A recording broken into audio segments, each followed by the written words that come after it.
білім және ғылым министрлігі 2-ші дәрежелі диплом, жалпы білім беретін пәндер бойынша республикалық ғылыми жобалар конкурсының жүлдегері Бақтыбек Дилназ Нұр-Сұлтан қаласындағы 60-ші мектеп гимназиясы 11-ші сынып оқушысы марапатталады. Министр Аймағамбетов.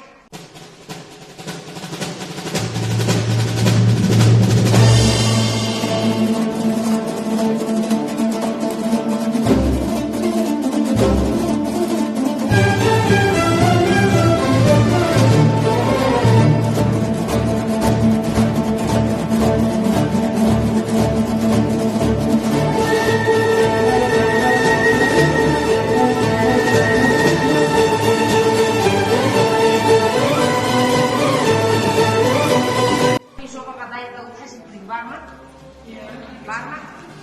Өміршеңдігі бар ма? Мұғалімнің дайындығынсыз оқушы өз ізденуге мүмкіндік бар ма? Алған білімдеріңді дамыту, өмірге іске асыру. Сондықтан бізде балалар қалай, ата-ана қалай оған? Ғылыми жоба олимпиаданы ойлайды, мұғалім дайындау керек дейді. Олай емес, қазіргі алған білімді өмірге игілікке жарату керек. Ал ол үшін 1-ші сыныптан 4-ші сыныпқа дейінгі білім, одан кейін 5-ші сыныптан 9-ші сыныпқа дейінгі білім, одан кейін 10 мен 11. 10 мен 11-де дамыту, тереңдету, кеңейту мақсатында.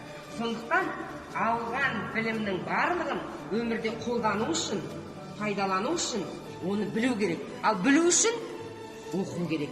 Оқитын болсаң, барлық программадағы тиісті пән ғылымдары негізіндегі білімді құштарлықпен білетін болсаң, оны сен игілікке керекті жағдайда қатарыңнан оза шауып, қайтесіңдер төскөрлеп, өздерінің жүлделі орындарында аласыңдар.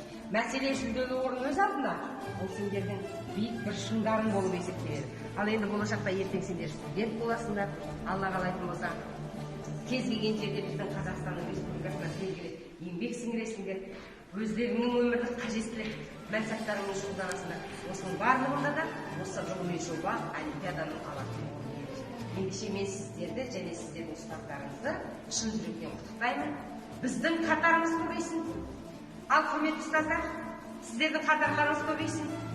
Балаларды көп таңдау керек. Бір бала емес, бір мұғалімде 10 баладан болу керек. Жылына 10 баланың 5-еуі қайтсе жүлделі орын әкелуге талпыну керек.